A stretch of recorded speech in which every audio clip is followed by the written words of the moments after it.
Halo anak-anak, saya Ibu Agatha. Dalam masa pengenalan lingkungan sekolah kali ini akan memberikan materi tentang kurikulum. Dipersilahkan menyimak dengan baik. Pengenalan kurikulum. Berbicara kurikulum berarti kita berbicara pendidikan. Apakah itu pendidikan?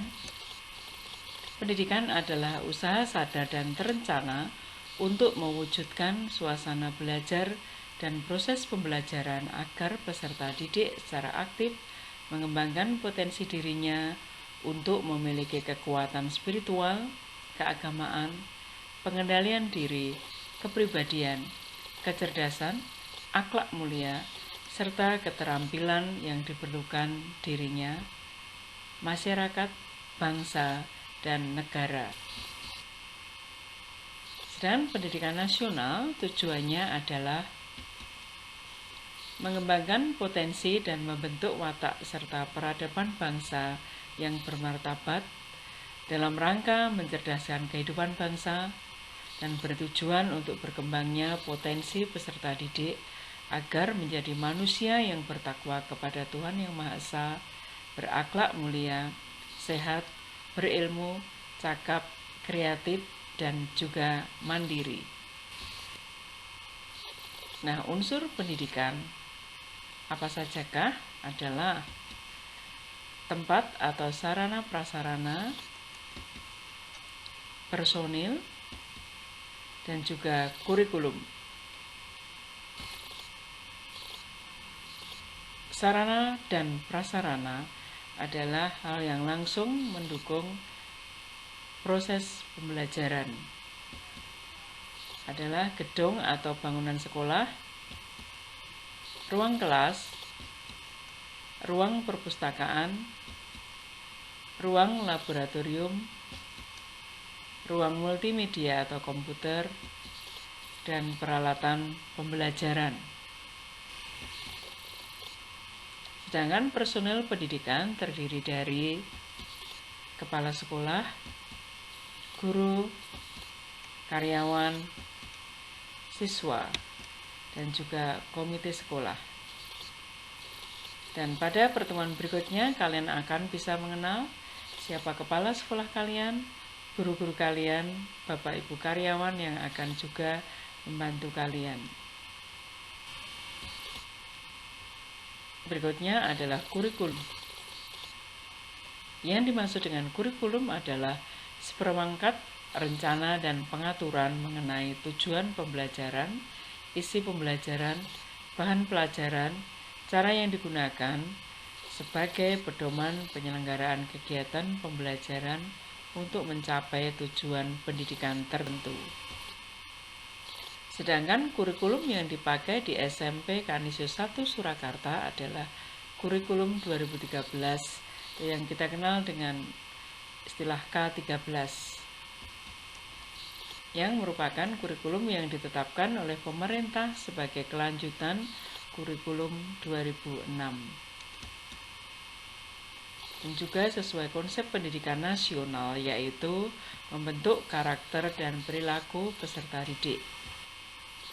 Dan ranah yang dinilai pengetahuan, keterampilan, dan juga sikap serta perilaku, di mana kesemuanya dilakukan pada saat proses pembelajaran di dalam kelas maupun luar kelas dengan menggunakan observasi yang dituangkan dalam bentuk jurnal atau catatan. Dan kerangka dasar dan struktur kurikulum. Kerangka dasar terdiri atas kelompok-kelompok mata pelajaran. Yang pertama, pengetahuan dan keterampilan adalah pendidikan agama dan budi pekerti, pendidikan Pancasila dan kewarganegaraan, bahasa Indonesia, matematika, ilmu pengetahuan alam, ilmu pengetahuan sosial, bahasa Inggris, dan seni budaya, di mana alokasi waktu setiap minggunya seperti terpampang dalam slide ini. Kelompok berikutnya adalah pendidikan jasmani, olahraga, dan kesehatan, sering disingkat dengan Penjas Orgas, kemudian prakarya, bahasa Jawa, kesenian daerah.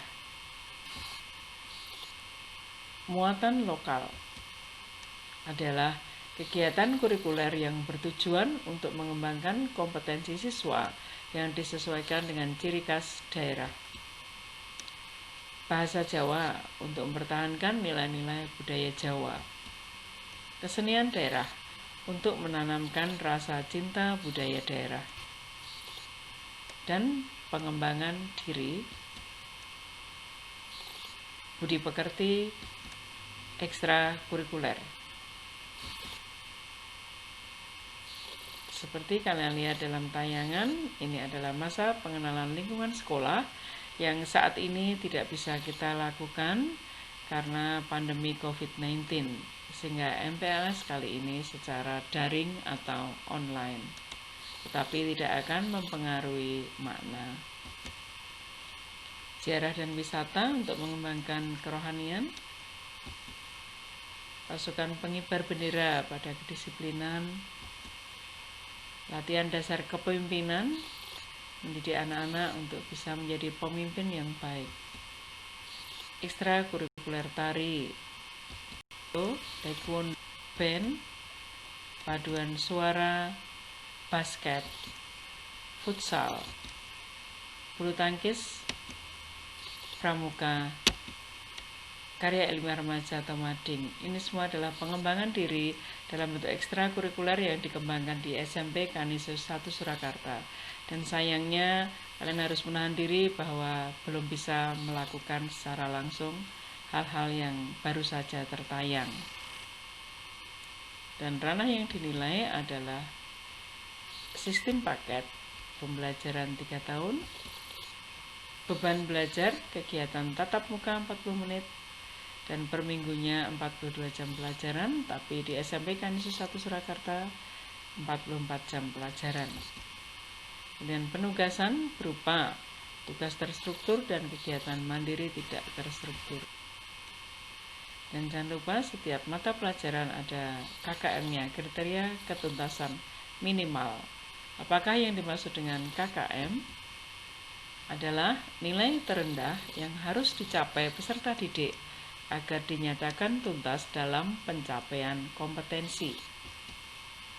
Dan KKM ditentukan oleh sekolah untuk tiap mata pelajaran pada awal tahun pelajaran. Dan kita lihat KKM untuk SMP Kanisius 1 Surakarta untuk setiap mapelnya berbeda, ada yang juga sama. Kalian bisa melihat dan mempelajarinya dari slide ini.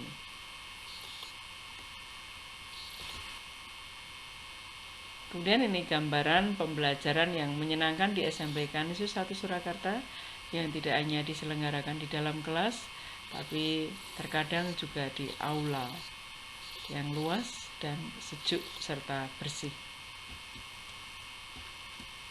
Ini di ruang komputer. Ini adalah outing class yang dipandu oleh tour guide. Ini salah satu contoh saat berada di Istana Mangkunegaran. Nah, karena hal itu semua saat ini tidak bisa kita laksanakan, maka bagaimana sekolah menyikapi KLB COVID-19, yaitu dengan pembelajaran secara daring atau online, di mana akan dilaksanakan melalui Google Classroom, Google Meet, kemudian Zoom, WhatsApp, Edmodo, dan juga media yang lain. Demikian.